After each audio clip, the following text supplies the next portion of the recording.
నమస్తే, welcome to STV news. Sangareddy జిల్లా పటాన్చెరు పట్టణంలోని జిఎంఆర్ కన్వెన్షన్ లో 287వ సంత్ సేవాలాల్ మహారాజ్ జయంతి వేడుకలు ఘనంగా నిర్వహించారు. ఈ జయంతి వేడుకలకు ముఖ్య అతిథిగా పటాన్చెరు ఎమ్మెల్యే గూడెం మహిపాల్ రెడ్డి హాజరై జ్యోతి ప్రజ్వలన చేసి కార్యక్రమాన్ని ప్రారంభించారు. ఈ సందర్భంగా ఆయన సేవాలాల్ మహారాజ్ బోధనలు సమాజానికి మార్గదర్శకమని పేర్కొన్నారు.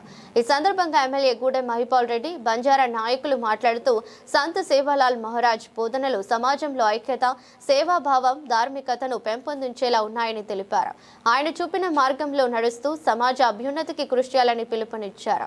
బంజారా సమాజ అభివృద్ధికి అందరూ ఐక్యంగా పనిచేయాలని ఆకాంక్షించారు.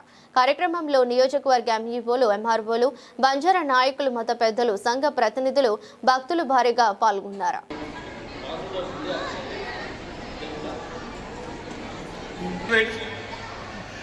చిట్టి రాసిచ్చిపోయాడు, జర వేరే పనులు అన్నా నేను పోతున్నా అని చిట్టి రాసిచ్చిపోయాడు. మా రాజకీయాలు ఒకటి, ఎదుటి మనిషిని గౌరవించడం ఒకటి. సమయం వచ్చినప్పుడు మన ఇంట్లో వింటే పిల్లలు ఎక్కడ పోతారో తెలియదు, కానీ ఎదుటోళ్ళని గౌరవించడం.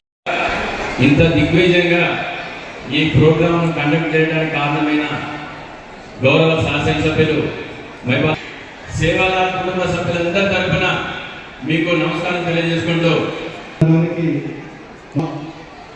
ప్రేమ పొందలేము. మా చిన్నపాటి కార్యక్రమం నిర్వహించడం జరుగుతూ ఉంది.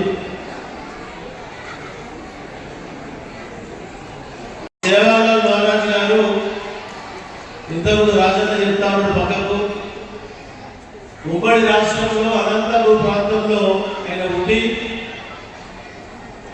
ఈరోజు భారతదేశమే కాదు యావత్ ప్రపంచంలో మన బంజారా జాతి ఎక్కడుందో వారిని దేవుడితో సమానంగా కొలుచుకుంటూ స్మరించుకుంటా ఉన్నారు. అంత గొప్ప వ్యక్తి, మామూలు వ్యక్తి కాదు. ఆయన వ్యక్తిగత శక్తి. ఆ విధంగా అటువంటి కార్యక్రమాలు నిర్వహించి ఇంతకుముందు మన రాత్రులు చెప్తా ఉన్నాడు, భారతదేశంలో నేషనల్ లెవెల్కు దారులు తీసిన ఎడ్ల బండి మీద వ్యాపారానికి వెళ్తున్న ఆ తొవలే నేషనల్ లెవెల్ అయిందని చెప్తా ఉన్నాడు. చాలా సంతోషం.